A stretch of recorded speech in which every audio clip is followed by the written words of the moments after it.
Izzeldin Abuelaish was a Palestinian doctor who every day left his home in Gaza to cross the checkpoint to work in an Israeli hospital. His wife had died of leukemia, and he was raising 8 children alone when an Israeli bomb was dropped on his house, killing 3 of his daughters and his niece. Instead of seeking revenge, he sought peace, and 12 months later he penned the book I Shall Not Hate, which tells the tale of loss, survival, and hope. This story is especially important to me because one of his daughters, who died in the bombing, was the same age as me and also wanted to be a journalist.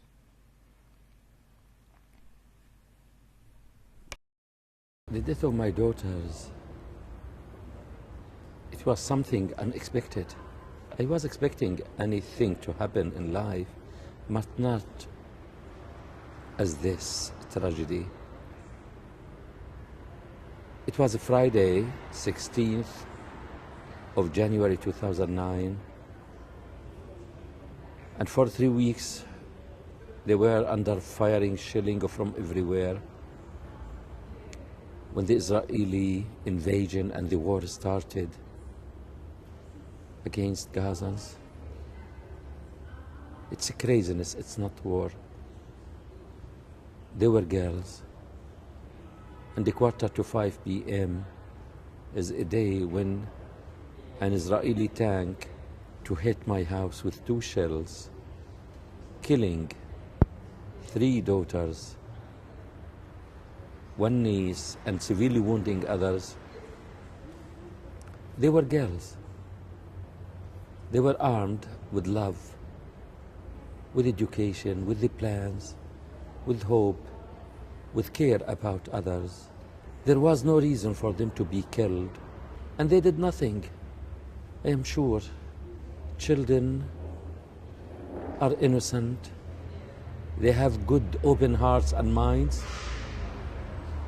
and the children are never and will never be bad children to do bad things. Children are the beauty of life, and they will continue to reflect and to radiate and to do good things. Just seconds after I left my daughter's room, I came back to see them. Those beautiful, lovely girls, they became parts, drowning in blood. The blood spread everywhere. Their body parts, they spread on the ceilings, on the walls, decapitated.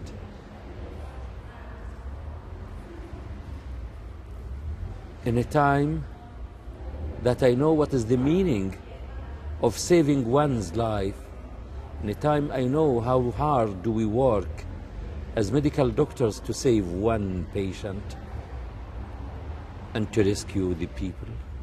4 futures, 4 spirits, 4 beautiful, bright girls were killed, and we all missed and lost them. The drive is the future.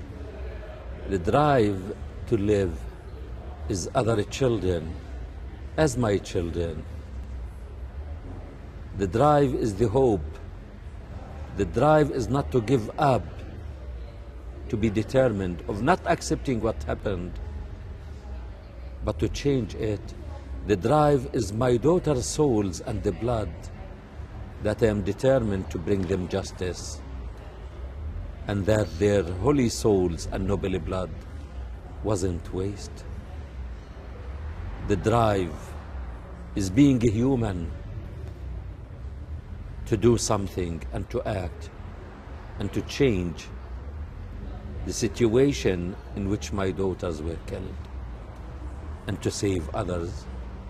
As a medical doctor, as a human, these are the drives behind keeping moving and acting to change and to make a difference. I said I shall not hate. Someone may think I must hate. I may have the right to choose to hate. No one can prevent me. But is it the right choice? Is it the right option? No. I can say I carried the wound, the pain, the scar to energize me and to tell the one who killed my daughters, whom I should hate if I want to hate, I'm not going to be drowning and to be a victim of hate. I will challenge you. I will succeed. And what did you do is not going to defeat me. What did you use is not the right weapon.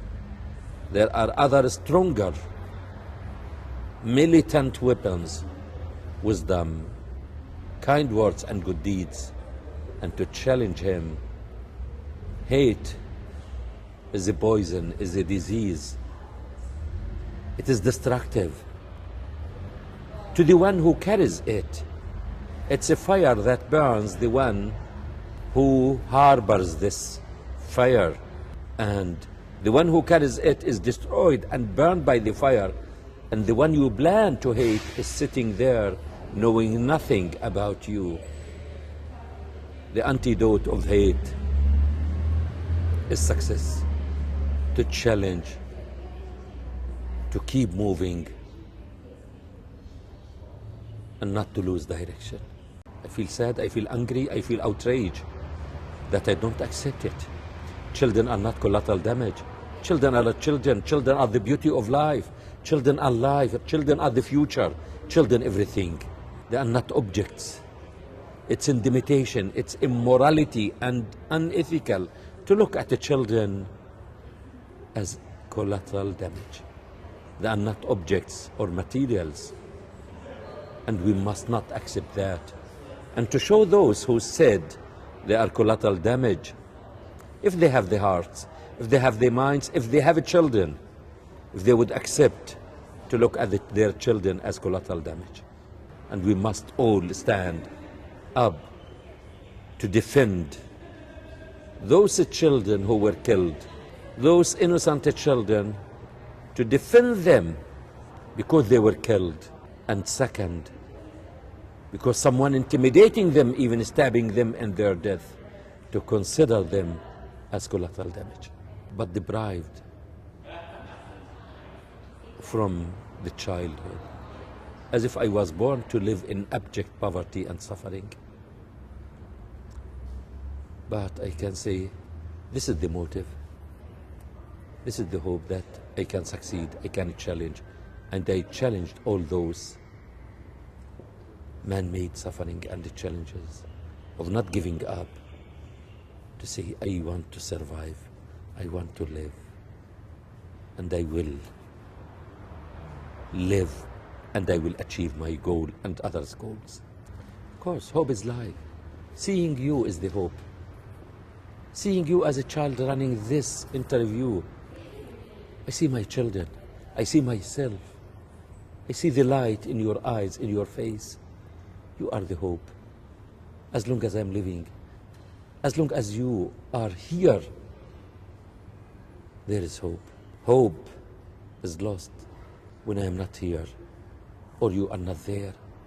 But as long as there is a mother, parents to bring children, and to have children like you, motivated, energized, working to spread a message, to act, there is hope.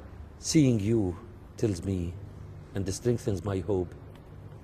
Seeing you with this hopeful face, and you have faith in your hope, and you are acting, that's the hope. Yes, of course, words are stronger than bullets. Writing, and some people who are open-hearted and minded, when you tell something, it moves like a storm. That's the new mean of fighting. Seeing you with your talent, with your mind, this is a stronger and the strongest weapon that no one can defeat. It's not the physical, it's the spiritual and mental and the words. And that's the new mean. We want to strengthen and to equip our children with these means of fighting: words, wisdom, good deeds, open hearts and minds. Thank you very much. Oh, thank you. Thank you. Thank you.